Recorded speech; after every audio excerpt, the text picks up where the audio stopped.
The Indian Army is the only army in the world that fights terrorism using exactly the same weapons that the terrorists use. The terrorists will use an AK-47, the Indian Army uses an AK-47. The terrorists may use an RPG, the Indian Army uses a rocket launcher, and so on and so forth. Look at what is happening in our immediate neighborhood. Look at Pakistan. After the very unfortunate attacks on APS Peshawar, in which more than 120 or 130 school children were killed, within 24 hours, Pakistan launched airstrikes using F-16 fighter aircraft on its own population.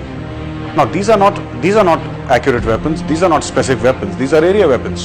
So you see, no country in the world, including our immediate neighbor Pakistan, including China, we are being more than fair. I think the Indian Army is more than fair. People like Arundhati Roy, they will go to Dal Lake, they will go to Srinagar, they will meet separatists, and suddenly a Kashmir expert is born. And that Kashmir expert has the God-given right to spout nonsense, speak whatever they wish on social media, on mainstream media, and the media is very happy to cover it. I think the media should check the antecedents of the people who make such comments. They say that दुनिया में कतील उससा मुनाफिक नहीं कोई जो जुल्म तो सहता है बगावत नहीं करता. It is our moral duty to fight against wrong, and that is what we are doing. We are countering malicious narrative which has been going on for 68 long years. It's very easy, for some unknown nobody to come out of nowhere, cast aspersions on the fair name of the Indian Army, literally abuse the Chief of the Army Staff, calling him General Dyer, and suddenly what do you have? You have stardom for free. Suddenly you become the darling of the left-leaning intelligentsia of this country. You become the darling of certain sections of the mainstream media. And what have you paid for it? You paid nothing. It's free of cost. All you need to do is abuse the Indian Army. And that is what these people have been doing. They must be countered.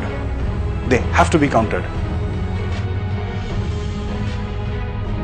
I think there is also amongst the Indian bureaucracy, there is this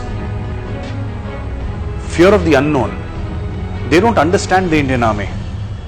It is a highly disciplined force. The Indian Army will not make a loose comment. They will not comment on things which are going on, perhaps an operation, perhaps a problem with the civilian administration. The army never comments. And I think the silence has been taken for granted by too many people. When the NIA conducted this series of raids across Kashmir, also Sonipat, also Delhi, you can't just have counter-insurgency operations without targeting the source of the funds. How are these funds generated? Because everybody needs to be paid. Nobody is doing it for free. The terrorist who's storming an army camp is not doing it for free. The stone pelter who's throwing stones is not doing it for free. The Hurriyat certainly is not doing it for free. Nobody's doing it for free. It requires vast sums of money. The NIA raids have proved that people from all religions are involved. People will do anything for money. Here, the target is money. So, you have a lot of cattle, goats being brought from Rajasthan into Kashmir because mutton is a very large part of the Kashmiri diet, and also the carpet industry in Kashmir, the dry fruit industry in Kashmir. A lot of these people do invoicing fraud, and that is how money is made. So typically, for something that costs 50 lakh rupees, they will pay 2 crore rupees and then get back that 1.5 crore rupees, or maybe 1.25 crore rupees after giving that man his cut and after making sure that he's comfortable. And this money is distributed among terrorist groups. This money is distributed amongst stone pelters, and this is how it keeps on going, which is why it is very important. I think it's a very positive step that the government has taken, in which they have said that parallel to fighting terrorism, it is also important to fight and choke terror funding. This is the first step to choke terror funding. Half of the time Kashmir is under band, under lockdown. Half of the time they are stone pelting. फिर भी कोई malnutrition का case नहीं है, फिर भी कोई farmer suicide नहीं है. सबके गाल ऐसे लाल लाल गुलाबी हो रखे हैं वहां पे. I want to understand, where is this money coming from? When I made this comment about the Gulabi girl, I got a lot of flack from Kashmir, A lot of people send messages on Facebook and on Twitter saying that you're jealous because Kashmiris are so fair and good looking. I said, you're fair and good looking, God bless you. But that is not the point.